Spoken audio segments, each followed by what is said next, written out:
வணக்கம் மாணவர்களே. இன்று நாம் விஞ்ஞான பாடத்தில் மிகவும் முக்கியமான ஒரு தலைப்பை பற்றி கற்போம். அது சடப்பொருளின் 3 நிலைகள். நாம் தினமும் பார்க்கும் அனைத்து பொருள்களும் 3 முக்கிய நிலைகளில் காணப்படுகின்றன. அவை திண்மம், திரவம் மற்றும் வாயு. முதலில் திண்மத்தை பார்ப்போம். கல், புத்தகம், மேசை, பந்து போன்றவை திண்மங்களாகும். திண்மத்திற்கு நிலையான வடிவமும் நிலையான கனவளவும் உள்ளது. அதாவது அது எந்த இடத்தில் வைத்தாலும் அதன் வடிவம் மாறாது. திண்மத்தில் உள்ள துணிக்கைகள் ஒன்றோடு ஒன்று மிகவும் நெருக்கமாகவும் ஒழுங்காகவும் அமைந்துள்ளன. அதனால் திண்மம் உறுதியானதாக இருக்கும். இப்போது திரவத்தை பார்ப்போம். நீர், பால், எண்ணெய் போன்றவை திரவங்களாகும். திரவத்திற்கு நிலையான கனவளவு உள்ளது. ஆனால் அதன் வடிவம் பாத்திரத்தை பொறுத்து மாறும்.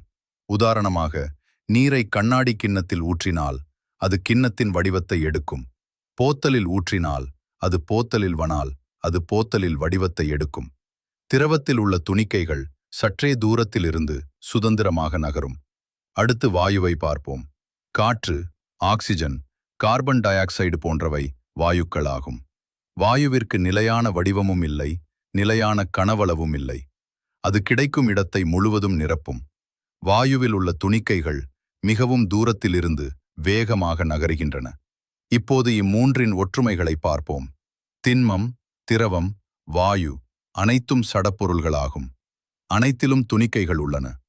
திணிவை கொண்டவை மூன்றும் இடத்தை பிடிக்கும். இப்போது வேற்றுமைகளை நினைவில் கொள்வோம். திண்மத்திற்கு நிலையான வடிவமும் கனவளவும் உள்ளது. திரவத்திற்கு நிலையான கனவளவு உள்ளது, ஆனால் வடிவம் மாறும்.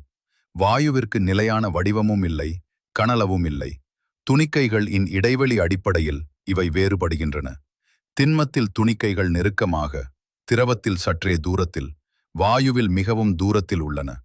இவ்வாறு திண்மம், திரவம், வாயு ஆகியவற்றின் இயல்புகளையும் அவற்றின் ஒற்றுமை மற்றும் வேற்றுமைகளையும் நாம் கற்றுக்கொண்டோம்.